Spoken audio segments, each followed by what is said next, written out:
True Yehudi music. That's right. Yeah. Look, True Yehudi.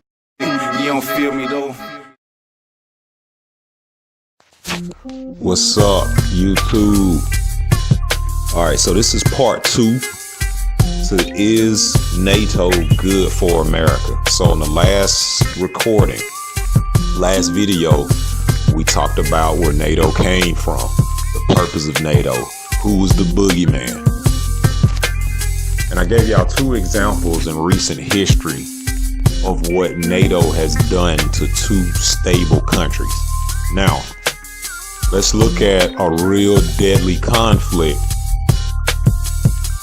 that started in February of 2022 that your incoming president is trying to put an end to ASAP. Let's look at Ukraine. Now, Ukraine is not a member of NATO, but Ukraine was applying for NATO membership.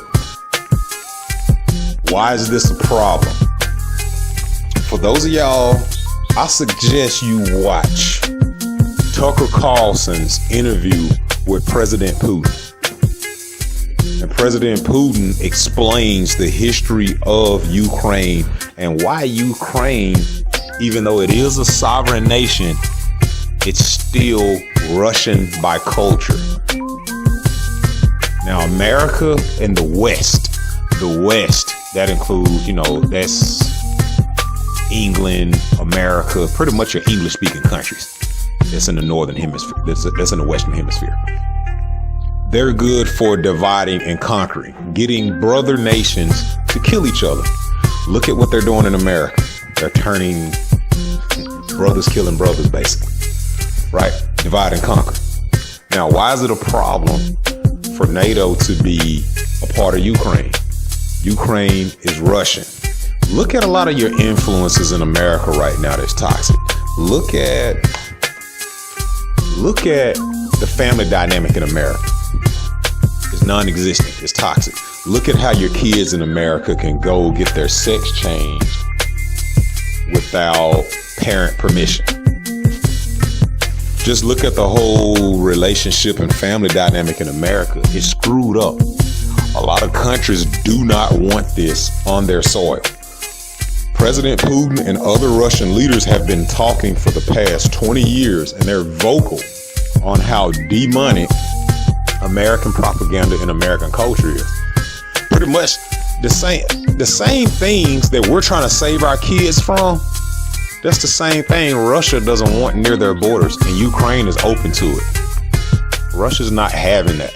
On top of that, bioweapons labs in Ukraine. Before Russia attacked Ukraine, Ukraine had 300,000 soldiers ready, and they were mobilized on the eastern 1/3 of the country, preparing for an offensive against Russia. These are things that the American media is not telling you. NATO is a terroristic organization. That's why I said the new nickname for NATO is the North Atlantic Terrorist Organization. So let's look at this. You overthrow Saddam Hussein of Iraq when he doesn't want to use US dollars to trade for his oil anymore. He wants to use gold. He wants to use gold to trade for his oil. You overthrow that country, turn Iraq on its head. Fast forward 8 years, you overthrow Muammar Gaddafi for the same thing. Gaddafi didn't want to use the dollar anymore. He wanted to unite Africa, United States of Africa, and he wanted to trade his oil in gold and other resources that was in the continent of Africa. Let's unite Africa under one political system, one economic system, one military, and let's kick all of these Western organizations out. And Gaddafi spoke about this at the 2009 UN.